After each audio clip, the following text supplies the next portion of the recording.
কয়েকদিন আগে ঢাকা থেকে বরগুনার দিকে একটা লঞ্চ যাইতেছে, লঞ্চের ভিতরে আগুন আর আগুন, লঞ্চের ভিতরে আগুন লাগা গেছে, পানির উপর লঞ্চ চলতেছে, লঞ্চের ভিতরে আগুন, কত মানুষের প্রাণ চলে গেল রে যুবক ভাই। ওই লঞ্চের ভিতরে এমন একটা যুবক ছিল, যুবকের আগামীকাল বিবাহ, সন্ধ্যাবেলায় ওই যুবকটার বিবাহ। যখন ওই লোকটা ঢাকা থেকে বরগুনায় যায়, মা ফোনে বলে, সন্তান বৌমার জন্য তুমি বাজার করে নিয়ে আসবা, শাড়ি নিয়ে আসবা, গয়না নিয়ে আসবা, ও সন্তান গিফটটাও করবা না, তুমি আমার একমাত্র সন্তান, আমার বৌমাটা একমাত্র বৌমা হবে, ও সন্তান কোনো গিফটটাও করবা না, আমার মেয়েকে যেমন সাজগোজ কইরা অন্য একটা পুরুষের হাতে তুলে দিয়েছি, অন্য একটা মেয়েকে তোমার পুত্রবধূ করে আমার ঘরে নিয়ে আসবো রে সন্তান, কোনো গিফটটাও করবা না, খরচ যা লাগে করবা। সন্তান বলে, মা চিন্তা করিও না, আমি ভোরবেলায় পৌঁছে যাব। এরপরে যখন রাতের বেলা যখন লঞ্চের ভিতরে আগুন লাগা যায়, ওই লোকের কাছে তো অনেক পোশাক আশাক ছিল, যার কারণে একটা ক্যাবিন ভাড়া করছে, ক্যাবিন এশিয়ারা ক্যাবিন ভাড়া করছে, এশিয়ারা ক্যাবিনের ভেতর যখন রাতের বেলা ঘুমায়, মার সাথে কথা বলার পরে যখন লঞ্চের ভিতরে আগুন লেগে গেছে, এরপরে মা বারবার কল দেয়, কিন্তু সন্তানের ফোন ব্যস্ত থাকে, ফোন করে না, ফোন রিসিভ করে না। এরপরে মা সন্তান তো ঘুমাইতেছে, কিন্তু লঞ্চে আগুন, মার মন তো জ্বলতেছে, লঞ্চে আগুন লাগছে, ওইখানে মার মনটার ভিতরে আগুন লেগে গেছে। এরপরে মা ডাক দিয়ে বলে, সন্তান দরকার ধর, কিন্তু সন্তান তো কল ধরে না, সন্তান ঘুমাইতেছে। হঠাৎ করে যখন এসি বন্ধ হয়ে গেছে, যখন আগুনের শিকার ধোঁয়া আসতেছে, যখন এসি বন্ধ হয়ে গেছে, এরপরে ফোনটা হাতে নিয়ে দেখে এসি বন্ধ হওয়ার সঙ্গে সঙ্গে যুবকটা ঘুম ভেঙে গেছে। এরপরে মোবাইলটা হাতে নিয়ে দেখে মা অনেক কয়েকবার ফোন দিছে, এরপরে ফোনটা বের করে বলে, মা তোমার কেন ফোন দিছ, তোমার সন্তান তো ঘুমায়।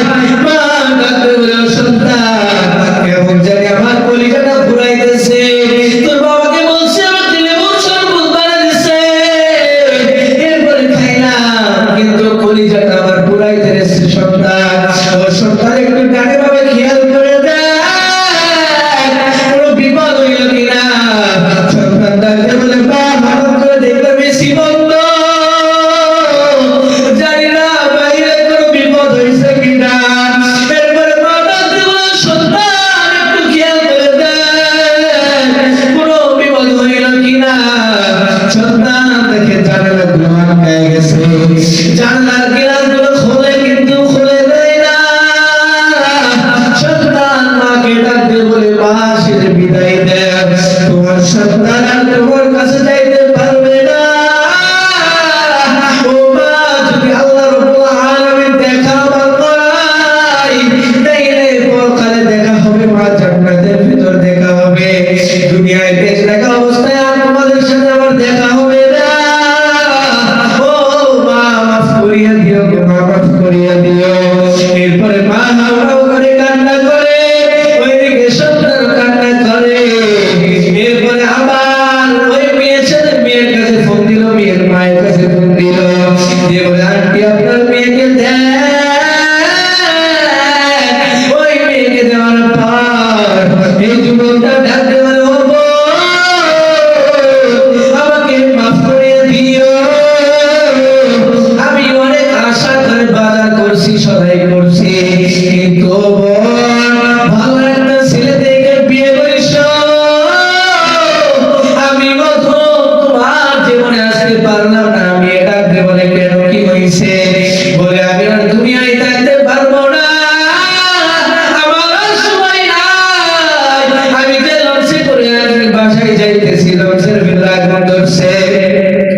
আমার কেবিনের ভিতরে আগুন আসতেছে। ও বোন, একটা ভালো ছেলে দেখে তোমার জীবনটাকে সাজিয়ে দিও। হে মুসলমান আল্লাহর গোলাম, এই দুনিয়াটা কিছুই না রে যুবক ভাই। ও যুবক ভাই, ও বৃদ্ধ বাবাজি, ও পর্দার অন্তরালের মা বোনেরা, ও নওগাঁবাসীরা, একটু শোনো, দিলের মন দিয়ে শোনো গো মানুষ, দিলের কান লাগায় শোনো। এই দুনিয়াটা কিছুই না রে যুবক আল্লাহর গোলাম। এখন আসো, একটু পরে তুমি নাও থাকতে পারো। জীবনের শেষ বয়ান মনে করে বয়ান করতেছি রে যুবক আল্লাহর গোলাম। আজকে এখন আমি কথা বলতেছি, একটু পরে নাও থাকতে পারি। এখান থেকে বয়ান শেষ করে বাসায় যাইতে পারবো কিনা এই গ্যারান্টিও নাই। এই আপনি আমার শুনতেছি, এখান থেকে বাসায় যাইতে পারবেন কিনা এই গ্যারান্টি আপনিও দিতে পারবেন না, আমিও দিতে পারবো না। তাই এই অল্প একটু সময়ের জন্য দুনিয়ার ভিতরে তোর বাহাদুরি করে কি লাভ? বাহাদুরি চাই না, একমাত্র আমি মাওলায়ে কারিমের দিকে চলে আসো। মাওলায়ে কারিমের ইবাদতের দিকে চলে আসো যুবক আল্লাহর গোলাম। যদি আবার মাওলায়ে কারিমকে রাজি খুশি করতে পারো, এই দুনিয়াতেও শান্তি, পরকালেও শান্তি পাইবা। আর আজকে দুনিয়ার ভিতরে আইসা একটু